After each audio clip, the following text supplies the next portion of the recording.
Hello and welcome to Coach's Decision, a weekly sports talk show where we talk everything from the Bay Area and beyond. My name is Thomas Todd. On today's show, we're going to talk about the Louisville recruiting sex scandal. We're going to talk about the ending in Michigan State, and whether or not the Cavs or the Warriors deserve to be the favorites coming into this NBA season. I'm joined here today by the only man in studio without glasses, Joaquin Nagel. Happy to be well-sighted, Thomas. You are well-sighted. You have no glasses and significantly less hair than last time I saw you. Yeah, less of a Sideshow Mel situation going on. Yeah, you're looking good, buddy. Thank you. All right, well, we have some stuff to talk about. Some guys who aren't looking good are all the players and coaches at Louisville. Are you sure? What do you mean? I mean, what's looking bad for them? What's looking bad is Rick Pitino might get fired. That's true. But the players? They Whatever. had a good time. They've all graduated. Had a good time. Yeah, so what happened? They're done. What happened was a young woman, I guess she's not so young anymore, she's in her 40s now, named Katrina Powell. And her daughters. But she published a book about recruiting Louisville players, recruiting players to Louisville using stripping and sex parties to lure them to the university. Mm-hmm. These were allegedly sponsored by the university's assistant coach, Andre McGee. Graduate assistant coach Andre McGee, who physically paid strippers to have sexual intercourse and dance for recruits, family members of recruits, and current Louisville players. Yes. This is a bombshell. That's a huge accusation. It's a huge accusation, and it seems to be gaining traction. It seems to be well corroborated by not only dancers, but also former players and players who signed elsewhere. Yeah, absolutely. There's guys on other university squads right now who are possibly facing punishment for something I believe they had nothing to do with. But some of the players that were involved, that Miss Powell says were involved, Montrezl Harrell, Russ Smith, Peyton Siva, Terry Rozier, these are stars. These are college basketball stars. What sort of punishment could they receive? Nothing now. Yeah. I think the reason this thing is coming out now is because they've all graduated. Yeah. I think she did them a service by waiting, but now she's tanking the university because of it. Sure. I don't understand why. I guess she's in the business of getting money, which is why she would do these things anyway. But, I don't feel bad for Louisville because you shouldn't put these things on. I'm just saying, we've all seen He Got Game. I haven't. You haven't seen He Got Game? I don't have Game. Oh, goodness. So what happens in He Got Game? Something very similar to this. Is there like extortion and blackmail? Or? There's recruiting and on-campus visits. Okay. And women. Because she circumvented the whole blackmail extortion. She just went straight to I have a book. She just went straight to the book deal. Good for her. So this all apparently happened between 2010 and 2014. And an interesting stat I dug up or that I read was that between 2010 and 2014, only Kentucky and North Carolina had better recruiting classes in that time. So it worked. I mean, Pitino and Calipari know how to get people places, I guess. Well, let's not implicate Calipari in any of this. Well, from everything I read, it not only are they saying Pitino didn't know, but it actually seems almost credible that he didn't know. Of course he didn't know. They shelter college coaches from stuff like this. Well, I'm just saying it's not a Penn State situation. It's not a Joe Pa part of the cover-up situation. Yeah, because the cover-up's always worse than the actual thing. But the thing actually might be worse this time.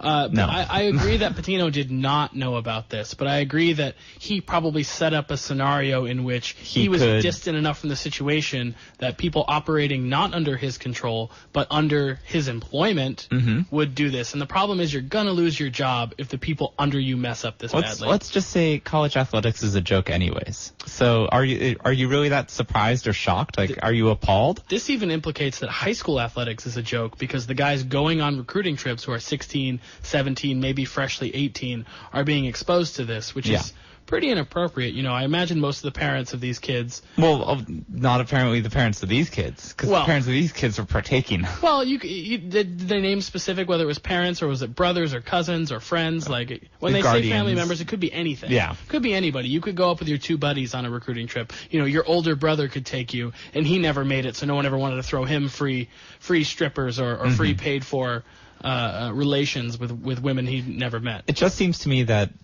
the people who are being recruited by these large universities aren't surprised by these sort of perks. Like, this is sort of like what the scuttlebutt about what happens around these sort of recruiting visits is anyways. Yeah, but I thought it was like rally girls or cheerleaders guys going into college being like, I want to go to be the big man on campus at this huge university that has 10,000 women at it. I want to be the big man on campus. I want to meet all of these girls. I want to either date them, flirt with them, hook up with them, do whatever. Not come as a high school kid and try to be enticed by actual physical intercourse. That didn't really enter my knowledge base as far as what I thought happened in college sports as a whole. Did you just assume that? Yeah, I thought he got gay when it came out when I was like, what was that, 98? So I was like 12 or 13, and I just assumed that's how college sports was. I guess it wasn't that I didn't know that this was happening. It was that I didn't know it was going to be this blatant. It's in the dorm. It's a party. They've got stripper poles and actual strippers. It's not like, hey, let's sneak this girl off with you, and hey, you should come to this school. I applaud the woman who published this book for going out and getting the money from book publishers. Do you applaud her for bringing her 3 daughters in for sex acts with? No, but it seems.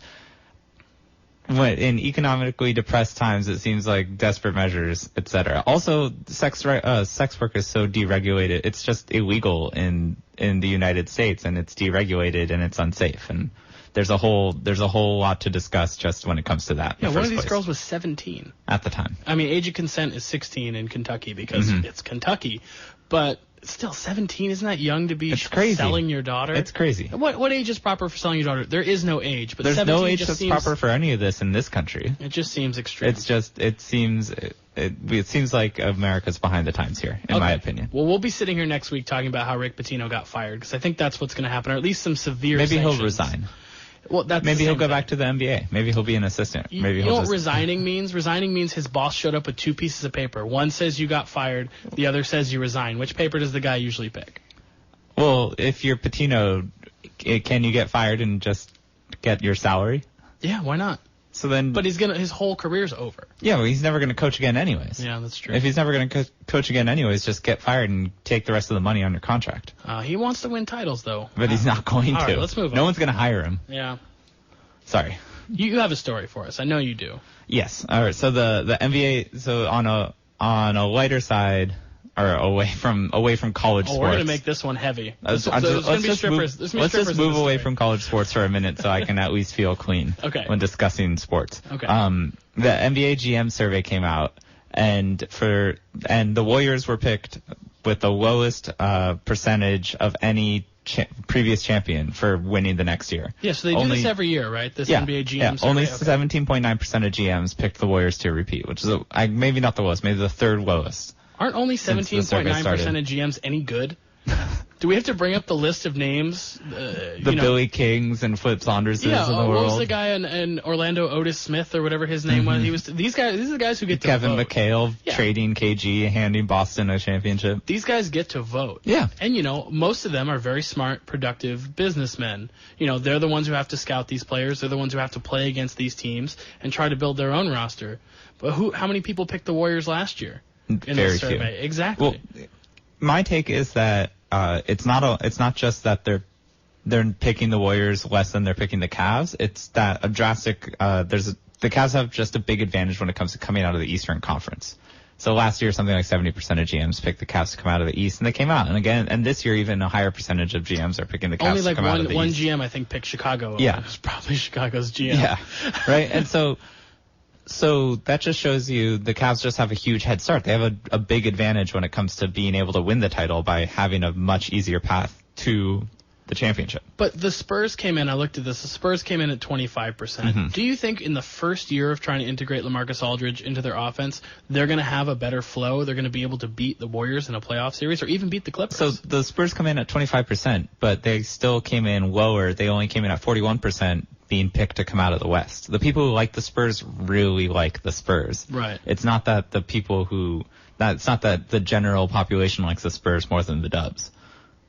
51% of the GMs picked the Warriors to come out of the West. And only 17% to win the title. So, yeah. So then just a little less than, a little under half of the GMs that picked them to come out of the West picked them to win the title. Okay, so here's the two things that they're saying. They're saying, one, Cleveland's going to make the finals. Yeah.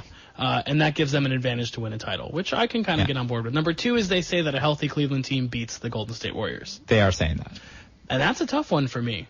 That wasn't a particularly close series. I know the first 2 games went to overtime, but when the adjustments came in, better coaching, better players, better strategy.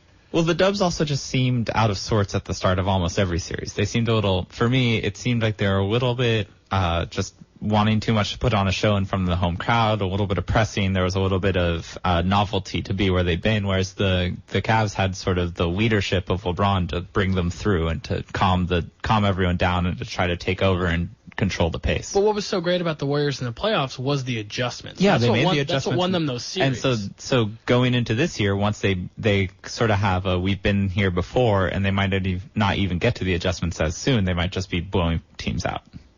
Yeah, and I don't think they'll... Potentially. We've talked about they're not going to win as many games this year as they did last year because they don't have as much to prove. They still want to have a high seed because, when the Clippers complain that, oh, you guys got to play easier opponents, well, when you get to number 1 seed, you get to play an up-and-coming Anthony Davis who has nobody on his team. Instead of the Spurs. Yeah. So you can complain all you want, Chris Paul, but win more games. And then you get to play the 4 seed instead of the 2 seed. Yeah, exactly. So this all doesn't make any sense from the Clippers. We don't need to talk to the Clippers anymore. I'm bullish on the Clippers this year. I think they're going to be great, but I don't want to hear them talk ever. All right, we got one more. Wait, hold on. Go I ahead. just wanted to talk a little bit more about from this survey. We had Steph Curry wasn't picked at all by NHGM for who they would want on their team to start a franchise. It's because he's not Anthony Davis. Or KD or LeBron. He's not a freak of nature. The one I thought was the one that stood out to me as the most, what I felt was just wrong, was that 39% of the GMs picked LeBron to win MVP going into for this upcoming year. And based on last year and based on LeBron getting a shot in his back before the season started, there's no signs that LeBron is turning it up for the regular season ever again in the rest of his career. So you're saying he should never win another MVP? I don't think he will ever win another MVP. Well, especially like you say, the guy everyone wants to build their team around is Anthony Davis, and for good reason. He'll probably win the MVP this year. He could have won it last year. Anthony Davis, James Harden, Steph Curry, and KD, in my mind, are all ahead of LeBron going into this year for likelihood to win the MVP. I think Harden's going to fade pretty fast. You think so? I'm not going to call him a flash in the pan because that's not fair, but the style that he plays I think is unsustainable. I think the referees are going to get tired of calling fouls on him, and he's not going to be able to keep playing defense at this level because he's not going to want it that bad. So I don't think he's going to be a top 5 player for very long. I think he'll be a top 5 player until the Rockets make the finals. Or if the Rockets don't make the finals in the next 3 years, I think he'll keep up this sort of production. But if the Rockets make a real good playoff push, I can see him kind of falling off. Really? Mm-hmm. That's an interesting way to think about that. Yeah. All right, well, I have one more question. Our last story of the day is, did you see the ending of Michigan State? No. Okay. I turned it off with 10 seconds left. Good. So I have a question for you. It's 4th and whatever. Yeah. You're in your own territory. There's 6 seconds left. You're up 4 on your rival or 3 on your rival. What do you do? What is your head coaching move? Do you punt? Do you run around in the backfield and try to throw the ball high in the air? What is your strategy to end that game? Because you don't want to give up a field goal, but these kids can't kick long field goals in college. Right. So what are you really worried about? Could you do a short punt? Could you line up in the shotgun and then punt it? Yeah, why not? Instead, they lined up for a super deep punt where the kid stood even further back. The long snapper didn't get it there. Michigan State had no one back. So all you have to do is get the ball over the defensive line, have it roll for a while, have someone fall on it or pick it up and try a miracle play, rather than leave it to a 15-yard snap to your punter who's just a kid. So I think I like what you said about the short punt. What if you line up with your regular offense, spread it out, put your quarterback in the shotgun, and have him kick it. Absolutely. If you have a timeout left, I think it's great to just go out there in that formation, and if they don't line up like they're going to bull rush the quarterback, if they line up with, 4 down linemen, let them kick it. But you're even bailed out by the fact that even if you line up in your punt formation, they don't have anyone back. Yeah. So you can literally do whatever you want. Have the guy come up 5 or 6 yards, take the short snap, and just boot the ball over their heads. He could also get outside the tackle box and throw an incomplete pass. Yeah, roll left as far as you... Well, the problem was they had gunners on the outside, and then Michigan State had 2 or 3 extra guys coming at the punter. So he couldn't have rolled very long or very far. Probably would have fumbled. I'm just saying, don't even line up in a punt formation. Don't give the ball to your punter. Okay, I can Maybe agree with that. just give the ball to your quarterback, even if you can barely kick it. Good for Michigan State. Real bad for Michigan. I love it for Michigan State. I mean, I want them to climb the polls. I want them to make the college football playoff, and they're probably going to have to beat Ohio State. Do you think a one-loss Ohio State team makes the playoff? Not if there's an undefeated Michigan State team. Okay. You don't think they can send two? They could, but a lot of stuff would have to break right in the SEC. Okay. All right, we're going to go to our first sponsor break. We are proud to be sponsored by local artist Ken Keegan. Ken is a huge fan of baseball, specifically his New York Mets, who are about to clinch a trip to the World Series, their first since 2000. He's also a rubbish baseball player, but a very talented artist. You can find Ken's art on artwanted.com by searching his name, Ken Keegan. That's Kenkeegan. You will see dozens of his works. They're all up there. You can make them on a coffee mug, a T-shirt, or you can just buy a work outright. All right, it is time to talk some baseball, and we're going to have a first-time guest on the show today from SB Nation's Toronto Blue Jays blog.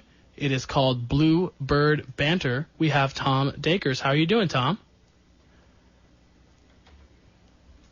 Tom, are you there? All right, looks like we're having some technical trouble. Well, what's going to happen is we're going to talk about the Toronto Blue Jays because they staved off elimination tonight. Yeah, they did. Chris is going to come into the studio and work on the phone line. They're down 3-2 now. They had a big offensive output in this game. You know, they got a home run from Chris Colabello early, and then they just kind of poured it on. Okay, I think we're going to have Tom now. Are you there, my friend? Yeah, I am. Okay, see, now I'm butchering what the Blue Jays did today because, you know, you weren't there to help me out. Well, so bail me out. What happened in today's game? No, the good guys won. That's what happened. The good guys won. I like that. Yeah, we had great pitching from Marco Estrada, really great pitching from Marco Estrada. Just had an excellent game. He made it through, I think, the first 5 innings, facing the minimum number of batters, and pitched like, I think, 7 2/3, and he was excellent, and we scored runs. I think you said Colabello hit a home run early, and then they loaded the bases in the 5th or 6th inning, and Troy Tulowitzki unloaded the bases with a double. So, how are you enjoying the Troy Tulowitzki experience? I'm a Giants fan, so I've watched a bazillion Troy Tulowitzki games. He's very talented, but he did not perform that well for you guys. But he's come through in a couple big moments. Is that making you happy that he's here, or are you still apprehensive about his future? I'm happy he's here. We had Jose Reyes, who was a pretty good shortstop, but his range has fallen off a lot in the last year or so, and he made a few errors at kind of the worst moment possible earlier this season, and getting Troy. He's so much better defensively that really what he's done offensively doesn't mean all that much to me, just because he's making all the plays on defense and, you know, making spectacular plays on occasion.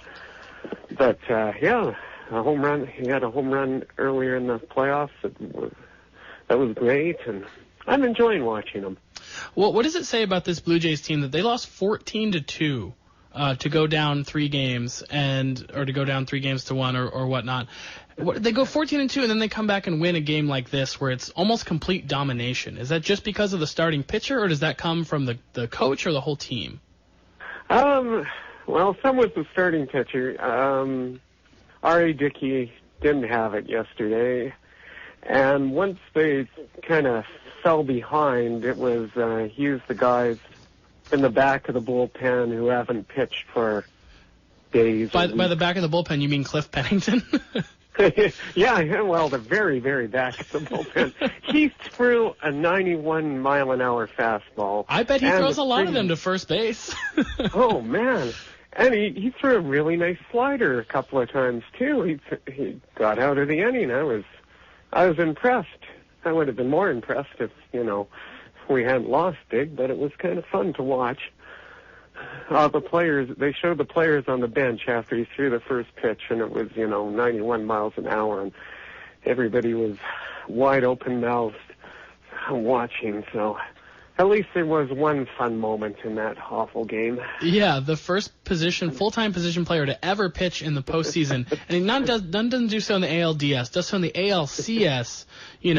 Down 10 runs, but to get that pop-up to Ben Zobrist, that had to be a career maker for a guy like Cliff Pennington, who hasn't done a whole lot other than keep getting those major league checks. Yeah, I was kind of thinking if I was him, I might consider taking it up full-time, because he's, he's only ever going to be a utility infielder. Not that there's anything wrong with it. That's better than I'll ever do. But I was kind of thinking, 91 mile an hour fastball and a slider, you're halfway to being a reliever right there. Yeah, you can pitch in some cleanup 5th and 6th innings in some awful games like the one he pitched in. Let's switch series, because I know you're a baseball fan overall. And Daniel Murphy just hit another home run. Oh. What the deuce? He's been amazing, hasn't he? 7 home runs in the postseason. 4 of them have broken ties. Game 3 against the Cubs broke a tie. Game 2 against the Cubs extended a lead. Game 1, first run of the game. And he broke 2 ties in L.A. These are not just home runs. These are clutch home runs. These are home runs that are putting his team over the top and into the next round. Yeah, he seems to be like this year's Reggie Jackson, doesn't he? He's been hard to believe. I wish one of the Jays would do that. Hey, you've had Josh Donaldson for a full season, so I don't want to hear any complaints about guys in the infield not hitting home runs. If the Blue Jays can continue to dig themselves out of this hole and make it to the World Series, what do you think the matchup is like with the power pitchers of the Mets? Because this isn't a case of power meets power, and who wins in that situation? Well, I'm hoping we do. Well, a lot of our power hitters are, fastball hitters, so it'll be an interesting matchup. You've got excellent fastball starting pitchers on the Mets, but our guys do tend to hit fastballs pretty well, so where we seem to have problems is kind of off-speed junk ball pitchers hitting the corners, So I'm looking forward to it. I'm hoping to look forward to it anyway. 2 more wins. I'm with you. I've been rooting for this Blue Jays team, and I have a family full of Mets fans, so obviously I'm very happy that they're in the World Series. And, I'm kind of bitter of the Royals from last year taking the Giants to 7. How dare they? How dare they do that to Bruce Bochy, make him actually have to manage? And how dare they make Madison Bumgarner throw that many pitches? So I'm pulling for the Blue Jays, but we watched Josh Donaldson over here in the Bay, and he's so good. And Jose Bautista is such a gem. The bat flip is just the tip of the iceberg for him. Such a good guy on social media. Just such a great player to have in a city. So I'm rooting for your Blue Jays, Tom. Oh, thank you. Yeah, Jose Bautista's been... He's been so good over the years. He's made watching the Jays a lot more fun. And he's been great with Josh Donaldson this year. Josh seems to be kind of intense like Bautista is, and there's been like 3 or 4 times where you just could see that Donaldson was about to get in a screaming match with an umpire after a bad call, and Bautista would run up there and just put himself in between them quietly, not, making a big deal about it, but just getting in between them, so keep his teammate in the game. Well, he knows what it's like to get heated, so when he's not heated, he can step in between and maybe cause a barrier. He's also a tough guy, and I wouldn't stand anywhere near him when he's holding a baseball bat because he can launch that thing. Yep. All right, Tom. Sorry, go ahead. Thanks. No, I said he's just great when he's mad. He seems to get really focused when he's angry, and that's kind of enjoyable to watch because if he gets a pitch up and in and it pisses him off, he's going to hit it far. Okay, well, I hope you stay pissed off. I hope Jose Bautista gets pissed off. We'll check in with you soon. If the Blue Jays pull this thing out, we'll talk some World Series, Tom. I'm going to throw out your plug, Bluebird Banter on SB Nation, a website near and dear to my heart. We're going to keep reading your work. Keep writing it. Thanks. No problem. Thank you, Tom. Bye. All right, that was Tom Dakers from SB Nation's Blue Jays blog, a cool guy I had yet to talk to, so it was interesting to get some Canadian perspective on the show. I think he's the first ever Canadian caller we've ever had. One more ad before we get to our NFL picks, Woodstock's Pizza, because they sponsor our NFL picks. Woodstock's Pizza has 7 locations all across California. They all have the NFL Sunday ticket. They all love showing sports. Have a beer, have a pizza, have some wings, watch on the big screen. They'll put the sound on if you ask. You know, they will do anything to make your in-game experience as good as it can be. They get people from every sports team, get a lot of Steelers fans in the Santa Cruz store that I've seen. I can imagine the San Diego stores get a variety of different jerseys or guys screaming to watch the soccer match. I'm not quite sure. Or just Steelers fans. Or just Steelers fans because they're everywhere. All right. Well, based on that Monday night game, Steelers fans forever in San Diego. That's what they do. So we're going to bring on Producer Tory, and we're going to do our NFL picks. No Daniel Zarchi this week, but we have his picks. Tory, first update us on how we've done so far. Oh, let's not talk about last week. Tory, what's wrong with your voice? I haven't had a voice since last week. This is the best it's been in... Did you bet your voice? Is that what happened? I actually sold my soul to a sea witch, and the Giants still lost. Sea witch? What can you do? Appreciate using that kind of language on the show.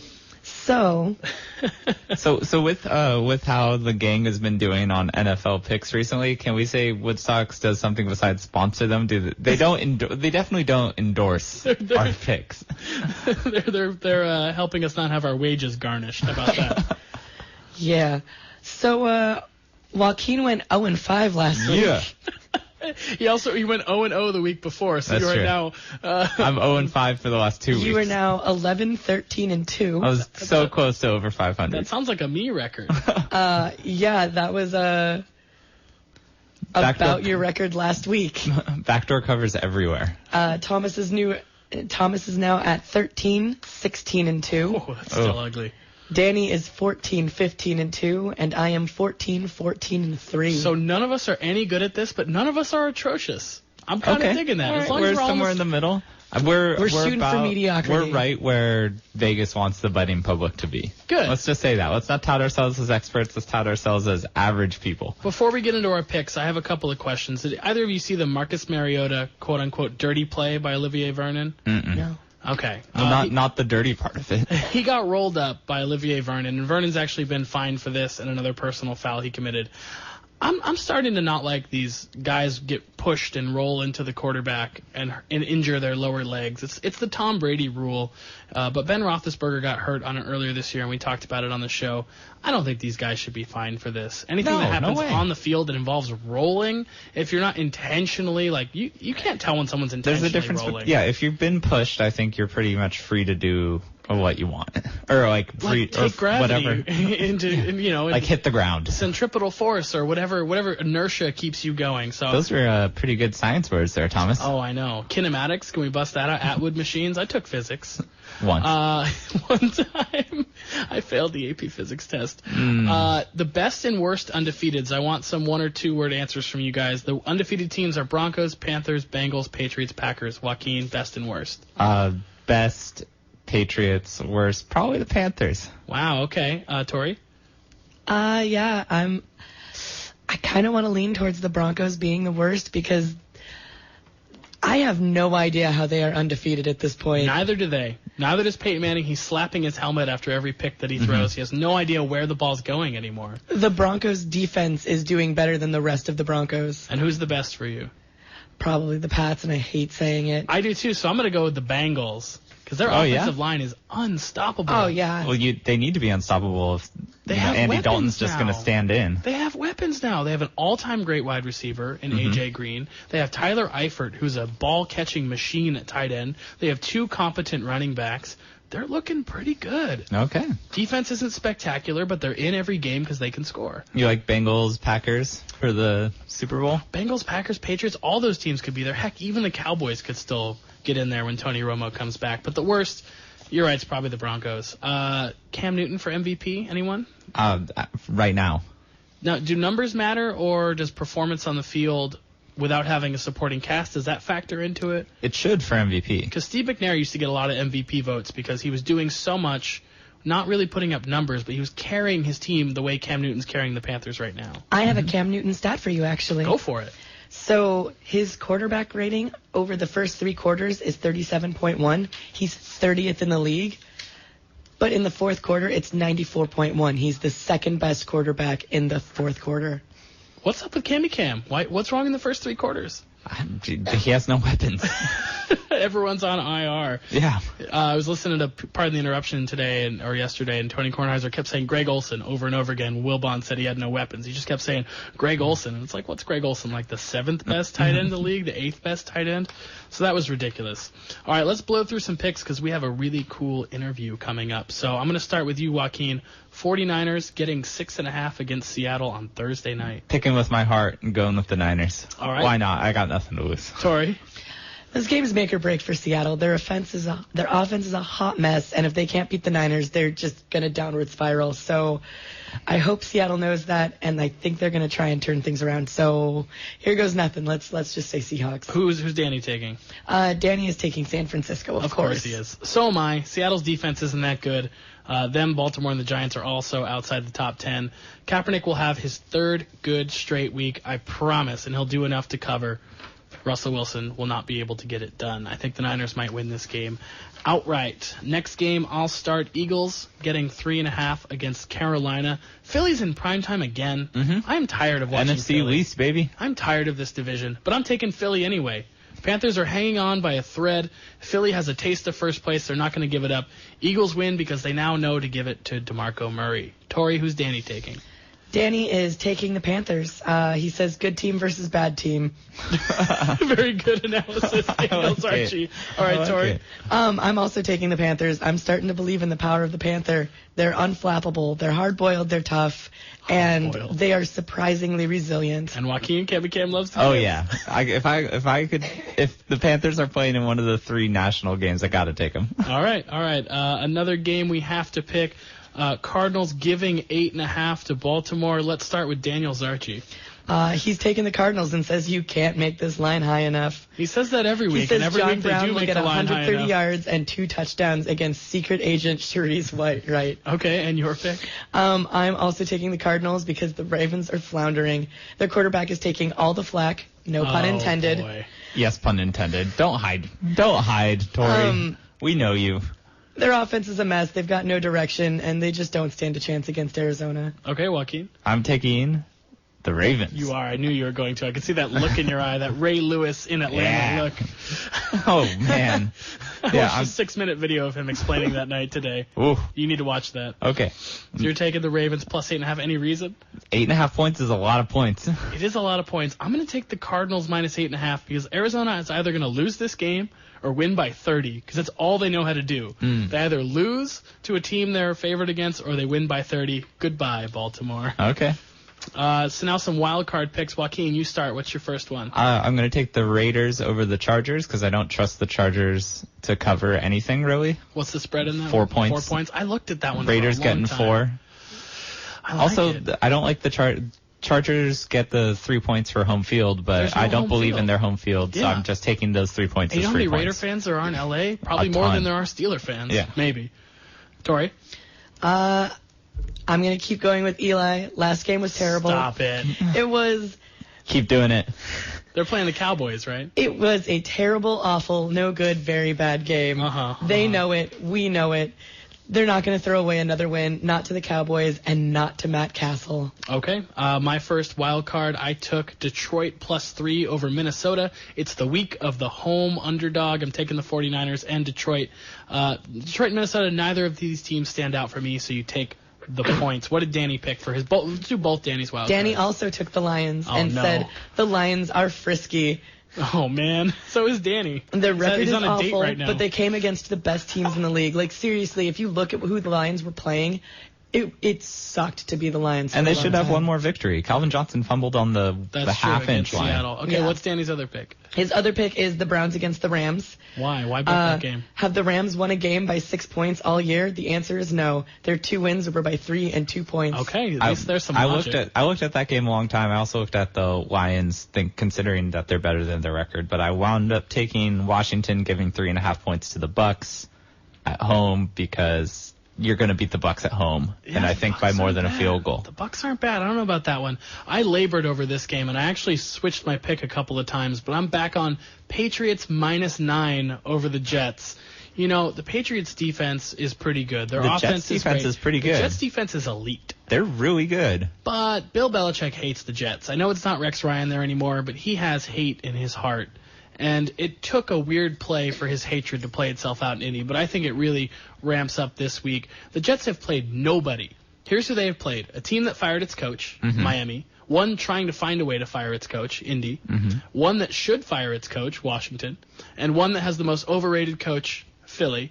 And Cleveland, who is Cleveland. Yeah, that's true. So that's who the Jets have played this season. I do not No think... wonder their defense is elite. Yeah, no wonder they allow 15 points a game. They're going to give up 30, and they're not going to be able to score that many. Give me the Pats. Do we have anyone left with picks? Me. Nope. Tori? And I'm taking the Jets. Oh, no. 1v1. All right. To hell with it. I'm going for the underdogs. I don't think the Jets will win, but I don't think the Pats are going to cover the spread. Okay, fair enough, fair enough. Those are our NFL picks. Tori will publish those. We will see how poorly we do this week. Hopefully no one takes a goose egg. I'm looking at that 0-5. First goose egg. First goose egg of the career of Coach's Decision. All right, let's go to a sponsor break. On Walnut Street between Pacific and Center, 99 Bottles is the prime spot in downtown Santa Cruz for dining and entertainment with drink selections from domestic to hard-to-find beers, a full bar. There's over 100 choices to work your way through. If you drink enough beer, they will put a brick on the wall with your name on it. You can't beat that. That lasts forever. The food is also delicious. The waffle fries are a must. They have Trivia Night with Marisa on Wednesdays going on right now. That is a lot of fun. Go to Trivia Night. Listen to the podcast later. You don't have to listen live, you dummy. It's 2015. They also play sports on all their TVs. They have an upstairs room. They have a patio. Bring your dog. Bring your friends. Have fun at 99 Bottles downtown between Pacific and Cedar on Walnut Avenue. Okay. I actually interviewed somebody this week, somebody very important to this county and this area. Claudio Franca is a Brazilian Jiu Jitsu master who came over from Brazil, and you're going to hear his story because I asked him about it. There's a tournament this weekend called the U.S. Open. It's a BJJ tournament. And, Chris, you're going to play it right now. Here's my interview with Claudio Franca. All right, I am joined in studio today by BJJ master Claudio Franca. How are you doing today, sir? Very good, thank you. You have an anniversary coming up this weekend. You are hosting the 20th annual U.S. Open, which is a Brazilian Jiu Jitsu tournament going to be held here in Santa Cruz at Kaiser Permanente Arena. That's this weekend, Saturday, Sunday, October 26th and 27th. How are you doing, Claudio? Very good. It's October 25th and 26th. You know, I don't know when the weekend starts and when the weekend ends. Honestly, I'm in radio, so it's a 7-day work week for me. My apologies to you, Claudio. How excited are you about the fact that it's 20 years? Super excited. Looks like yesterday you start 1996, you start at Santa Cruz Civic Auditorium with a little bit over 100 competitors. And, you know, everything was the first time and everything was kind of improved. And now, 20 years later, you have this great tournament in the Kaiser Permanente Arena with almost 2,000 competitors, with press, broadcast, live broadcast, and money prize, and, you know, a few thousand people go over there and watch the tournament. It's like a dream come true. Is this your favorite weekend of the year? Is this the thing you look forward to? Is this what your life builds to every year, or? I love Christmas time with my family. So you have your priorities in order. I love this weekend too. And I mean, it's hard to say what's the best weekend, but it's great. US Open, it's always special. I was sharing like before, you just doing one tournament a year, and you kind of wait like 6 months for this tournament, and it's super exciting. I have friends come from everywhere from the world for supporting me during the tournament, and also meet people from everywhere in the world during this weekend. And I think I bring a lot of money for the city, help the economy, and you help the Second Harvest Food Bank, and it's real good. And I mean, and also the most important was the original goal why I started the tournament. You promote our sport, you promote Brazilian Jiu Jitsu around the United States, especially here in Santa Cruz, but around the United States. Well, so you talk about promoting Brazilian Jiu Jitsu in the United States. You yourself are from Brazil. What made your decision to come to the United States? So, the jiu-jitsu, of course, né? I come here a couple times before for surf and for visit some friends, and I see the develop the jiu-jitsu here in the United States. And this was, I talk about 1994, 1993, when the Ultimate Fight just started, have like the first and the second, and people start to get very excited about training jiu-jitsu. And I always, have the dream to develop jiu-jitsu around the world, and it was a perfect opportunity for coming here and start to develop jiu-jitsu, especially here in this area, Santa Cruz, North California. Nobody was here teaching jiu-jitsu, and it was very special for me to be a pioneer here in the area here in North California and develop. Was pretty much I came here for make jiu-jitsu growing here in the United States. But my original plan is to be here like just for a couple years, like 2 years, learning a little bit English and, do a few fights and start to develop jiu-jitsu here and go home. But didn't work. I'm here for 20 years already and don't plan to go anywhere anymore. It was the surf, wasn't it? One day reason I come here for Santa Cruz surf. Yeah, surf is a big part of my life. I love surf since I was a little boy. I can put together, teach jiu-jitsu and develop my martial arts and to live at such a nice place like Santa Cruz was a bless. How important is it for someone who wants to be great at a martial art like Brazilian Jiu Jitsu to actually play in other sports and compete in other kinds of activities? Jiu-jitsu make you turn you like a sport guy. You start to turn jiu-jitsu, start to develop confidence, physical skill, coordination, etc. They're very easy. You can practice another sports. Myself, I love sports. I love watch sport and practice other sports.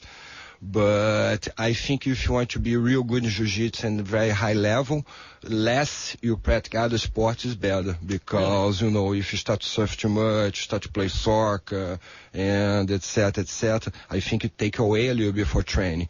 Maybe you can do this during the off-season, 1 month, 2 months a year, but the rest of the season you need to be like 99% jiu-jitsu, because it's very hard training, and, you need to make the physical part, the technical parts pretty much going to be busy all day.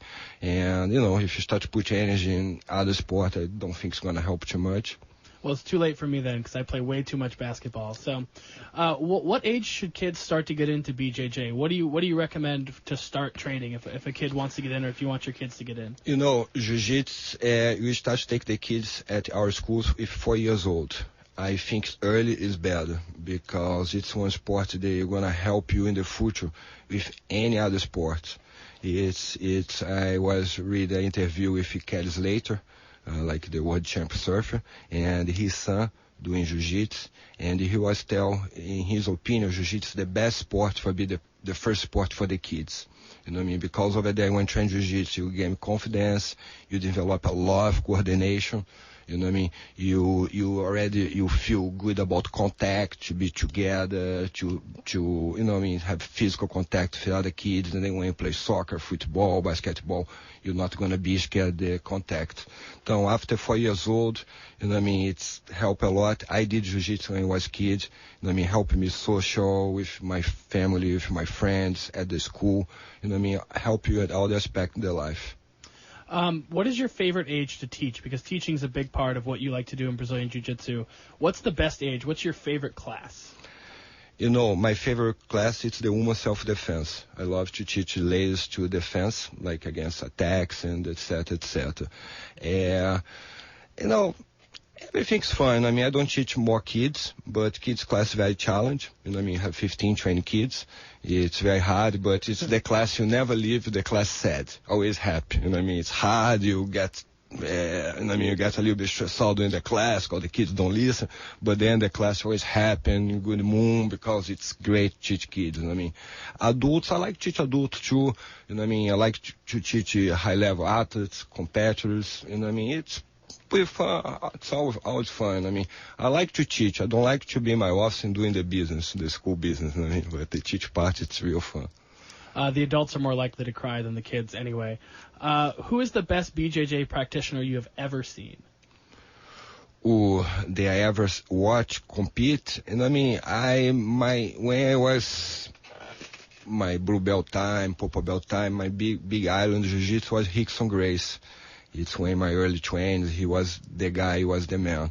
And I still have a lot of respect, and I still have a lot of good memories that his fight used to be motivation myself a lot. And I believe because in my generation, Rickson was the number one fight, and everybody looked for him.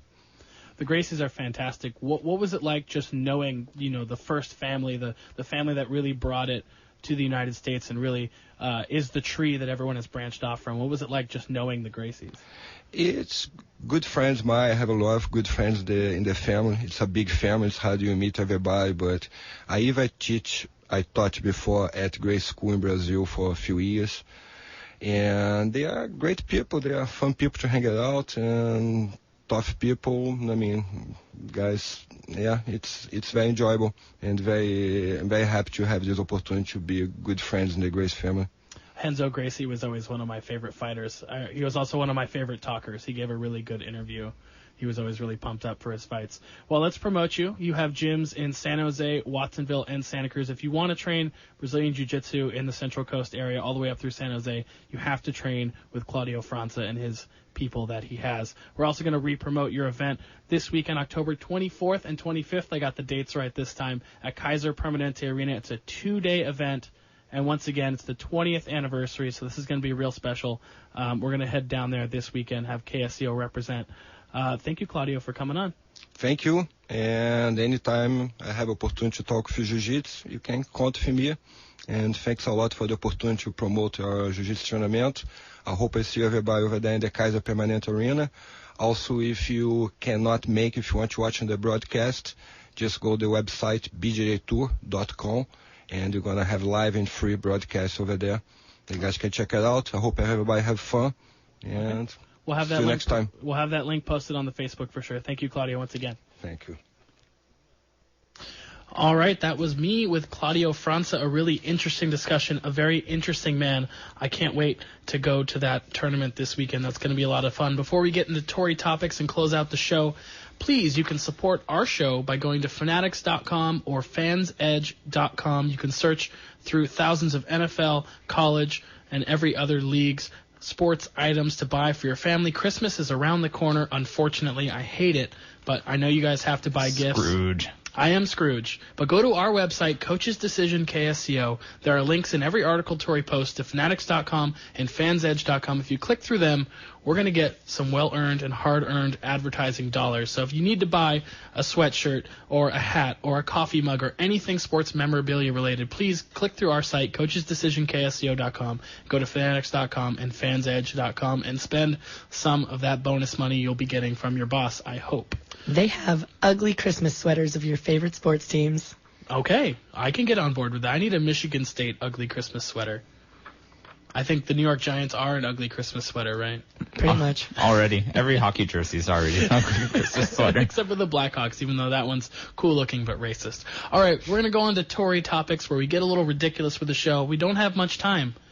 Can we start with Tristan Thompson? We can. What happened with Tristan Thompson? Well, first off, with his new contract, Tristan Thompson is now the highest paid Canadian athlete. Of all time? Currently. Oh, okay. I guess Wiggins will pass him someday, right? Oh, for sure. Anthony Bennett's sure not going to pass Anthony him. Bennett's going to try to pass him in the D-League? I don't know. Can we consider So Drake Tristan a Thompson, Canadian athlete? Kind of. The Raptors? Does his supporting of the Raptors count? Sure. So Tristan Thompson signs for 5 years, $82 million, which is Draymond Green money. Okay. So the holdout works. He gets $2 more million over the 5 years. The holdout did not work. It definitely worked. 5 years, 80 to 5 years, 82. It's fully guaranteed, which is the part that he wanted that they weren't willing to give before. But he didn't really get that much more by holding out. No, but it still didn't not work. True. Also, let's just say... You didn't not pick a game right this week. Oh. Okay, but I'm just going to say that Draymond, first team all defense, should have been defensive player of the year. Green makes as much money as Tristan, I don't know which hand to shoot free throws with, Thompson. That's better for the Warriors than it is for the Cavs, which means they got a good deal with Draymond because he's not a greedy guy. He gave a lot of that money already to his alma mater. So yeah, they got a good deal with Draymond, good deal with Clay, and then let's see if Harrison Barnes comes through. They're going to pay about $65 million in the tax. Does that concern you, the Cavs? No. They don't care. No, I think that's the concession Dan Gilbert made to bring back LeBron. LeBron said, listen, you put terrible teams around me before. Okay. You have to put good teams around me now. You have to pay the luxury tax or I'm not coming back. I support every TT there is. So Tristan Thompson, keep getting them checks. All right. Tory? So I am so excited about this. I saw this story, and I knew that it was going to be my favorite thing of the week. The Minnesota Vikings have a not-so-secret society dedicated to eating donuts. Huh? Every Saturday morning at 7:50 a.m., members of the Minnesota Vikings Donut Club get together and enjoy their sugary goodness. There are rules, there are uniforms, and there are traditions that must be upheld. And it's a way for the injured teammates and active teammates to support each other with donuts. Isn't this just called the Minneapolis PD? Isn't that the Minnesota Donut Club? Yeah, is the uniform blue? Does it have a shield on it? It actually says Minnesota Vikings Donuts Club. So wait, these are the players? Yeah. This is like the Finer Things Club from The Office, but for donuts? But for donuts. The Worst Things Club? It started back in Bestest Things 2008. Club. It started in 2008. One of the guys would bring in donuts every morning, and they started cycling around every Saturday. And after he retired that year, the players kept it up and turned it into this revered Saturday morning tradition. So they can This is amazing. They can keep the donut club, but they can't keep that bearded guy on the motorcycle. Do they have a blog where they review donuts? Oh my I God, really I want to want know them what to. the favorite donut of the Minnesota Vikings think is, or the if they have a cronut- best donut of the week. The cronut might have broken them. A lot of them have like their own signature donut. Their signature donut? That's awesome. Yeah, it's Does it say amazing. do they have numbers and like names on the back, like the maple bar and They should. the apple fritter? I'm going to have to put a link to the article on Twitter because it's too big to like completely expound on because it's amazing. The Matt Castle donut's like a 4-day-old jelly donut that's been left out. Oh, They've gone through a lot of quarterbacks. that's true. Okay. All right. Next topic. All right. So, Blake Griffin went from 5.81 points off dunks per game to just 2.5 dunks per game, or points per dunk. Yeah. Dunks per We game. know what you mean. Words are hard. Duncan, also what you can do with donuts. Meanwhile, DeAndre Jordan had 252 dunks last year. That was more than 9 NBA teams combined. Do you know who one of those teams are, though? Who's The that? Golden State Warriors. There you go. Led the league in dunks. You know why? Why? They want to pass the ball. Okay. Blake Griffin doesn't dunk as much anymore. He wants to shoot. Well, He's started he wants working to- on his mid-range game. He wants to sustain his body for an NBA career. Why? That 'cause sounds silly. he fractured his kneecap before he ever played a regular season game. How? Dunking. Which is why, someone like Anthony Davis is trying to step out and shoot more threes. Not only become more effective and more dangerous, but, to preserve his body a little bit. 'Cause it's going to be a long career. Guys who can pick and pop last longer than guys who pick and charge the basket. Right. And look at Tim Duncan. I mean, he's on one leg right now. And he's mid-ranging it up. Yeah. Or look at Dirk. Yeah. Blake Dirk's Griffin on no realized- legs. Dirk's on no legs. Blake Griffin realized that by February he was exhausted every year, so he realized he needed to step up his game and work on other parts of his offense. Maybe the strategy will lead to them getting out of the second round. Wow. Do you think he's just exhausted by the second round of the playoffs Cool every year? story, Glenn. All right, that's going to end our show today. Time for some thank yous and some self-promotion. Please find all episodes of our show, Coach's Decision, on iTunes by searching the name or going to YouTube. We have our own channel. Follow the show on Twitter at Coach's Decision. I'm at Giants Todd, Joaquin at Walk_Nagel. Any thoughts or questions, you can email them to Tory at coachesdecisionkso.com. That's a long email. Thank you to Tory for doing all our production value on the show. Thank you to Joaquin for sitting in. I think you're going to be out next week, and we're going to try to get you in at least for some of the show and do an NBA preview. Thank you to Chris for queuing up that interview and doing all of our production value on the other side of the glass. My name is Thomas Todd. You're listening to Coach's Decision on KSCO 1080 AM, Santa Cruz, Salinas, Monterey.